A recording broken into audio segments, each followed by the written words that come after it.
اعوذ باللہ من الشیطان الرجیم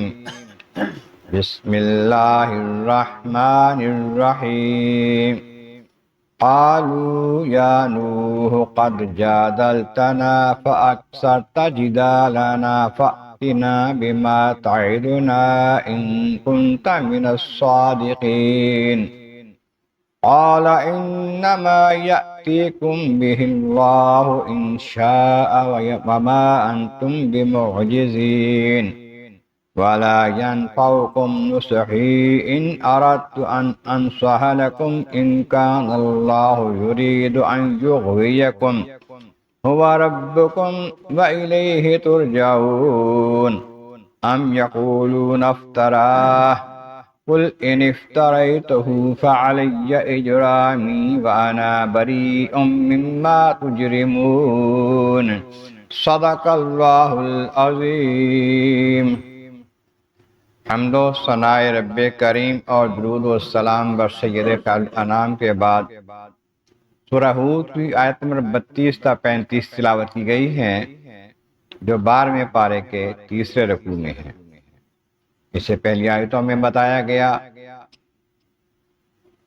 کہ نوح علیہ السلام نے اپنے قوم سے فرمایا، اگر میں ان اللہ والوں کو جو ایمان لائے ہیں اگرچہ غریب ہیں ان کو چھوڑوں، پیچھے ہٹا دوں،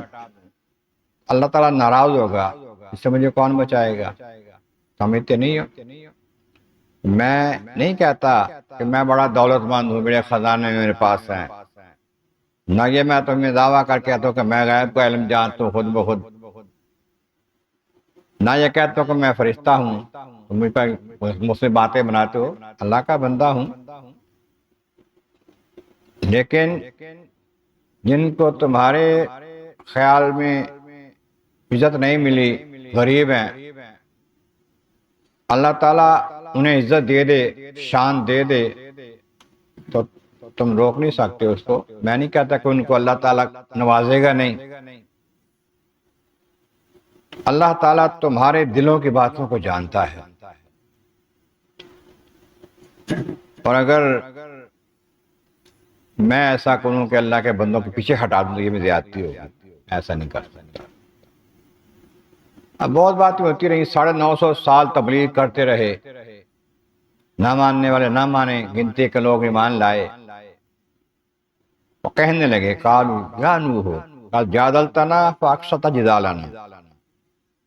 کہنے لگے نوح آپ نے ہمارے ساتھ بہت بحثیں کی ہیں، جھگڑے کی ہیں، بہت زیادہ کی ہیں، 950 سال ہو گئے ہیں جھگڑا چل رہا ہے ہمارا، اب ایسا کرو فاتنا بما تعدنا ان کنت من الصادقین، جو آپ دعوے کر رہے ہیں نا، ہمیں ڈرا رہے ہیں نا کہ عذاب آ جائے گا، لاؤ عذاب لے آؤ، اس کا تم ہمیں ڈر سنا رہے ہو نا، اگر سچی ہو نا تم نبی ہو، اللہ نے تمہیں بھیجا، جاؤ وہ عذاب لے آؤ۔ قال انما یاتیکم بہ اللہ ان شاء، آپ نے فرمایا کہ اللہ تعالیٰ جب چاہے گا عذاب آ جائے گا، اس کے چاہنے سے آنا، میں تو نہیں لاتا عذاب، میرا کام نہیں، میں تو تمہیں پیغام دے دیا اس کا، جب وہ چاہے گا عذاب آ جائے گا، جب آ گیا وما انتم بمعجزین، پھر تم اسے عاجز نہیں کر سکو گے، اس سے بھاگ نہیں سکو گے، بچ نہیں سکو گے، دوڑ نہیں سکو گے۔ ہاں لا ينفعكم نصحی ان اردت ان انصح لكم، اگر میں چاہوں کہ میری ہی مرضی سے تم ایمان لے آؤ، میری نصیحت تم پر عمل کرے، تمہارے اوپر کو فائدہ پہنچے نصیحت کا، سمجھانے کا، اس سے نہیں ہونا کام۔ ان کان اللہ یرید ان یغویکم، اگر اللہ تعالیٰ نہ چاہے،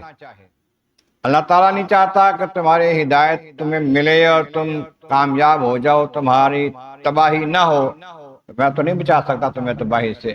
میرا کام تمہیں حکم پہنچانا ہے اللہ کا، اور دل میں ڈالنا اس کا کام ہے۔ وَرَبُّكُمْ وَإِلَيْهِ تُرْجَعُونَ، وہ تمہارا رب ہے، پروردگار ہے، اس کی بارگاہ میں لوٹ کے جانا ہے، تم نے حساب دینا ہے تم نے۔ ام یقولون افتراہ، کیا یہ کہتے ہیں کہ یہ خود اپنے پاس ہی گھڑ لیا ہے؟ مفسرین کہتے ہیں کہ یہاں دونوں معنی ہیں، ایک تو یہ ہے کہ حضور نبی کریم صلی اللہ علیہ وسلم جب قرآن پاک سنا رہے ہیں، نوح علیہ السلام کے واقعات بھی اور بھی احکامات، تو یہ کافر کہتے ہیں کہ جی یہ اپنے پاس سے گھڑ لیا ہے، یہ یہ بھی کہا گیا کہ یہ نوح علیہ السلام کی ہی بات آگے بھی چلی آ رہی ہے. ان سے انہوں نے کہا کہ اپنے پاس سے بلا کے کہہ رہے ہو کہ میں نبی ہوں، مجھے ایک پیغام آیا، یہ حکم آیا ہے. تو میں قل ان افتریتہ فعلی اجرامی، کہہ دو اگر میں نے یہ خود گھڑا ہے نا، اپنے پاس سے بات بنا کے، کلام بنا کے کہہ دیا ہے، حکم بتا دیا کہ یہ اللہ کا حکم ہے، فعلی اجرامی، اس جرم کا جو ہے اس کا بدلہ میرے اوپر ہے، تمہیں اس کا کوئی بوجھ نہیں ہے. اگر میں غلط بات کہوں اس کا میں ذمہ دار ہوں، لیکن وانا بری مما تجرمون، جو تم جرم کر رہے ہو نا، حق کے انکار کا، حق کی مخالفت کا، نبی کی مخالفت کا، اس سے میں بری ذمہ ہوں، اس سے سزا تمہیں ملنی ہے، ان کا عذاب تمہیں ملنا ہے، میں اس سے بری ذمہ ہوں، میں اس سے بیزار ہوں تو تم کر رہے ہو. اس واسطے جو کرے گا سو بھرے گا. یہاں پر سرکو ختم ہوتا ہے. انشاءاللہ اس کے بعد کی باتیں نوح علیہ السلام کے ساتھ جو ہوئی وہ اگلے آیتوں میں آئیں گی.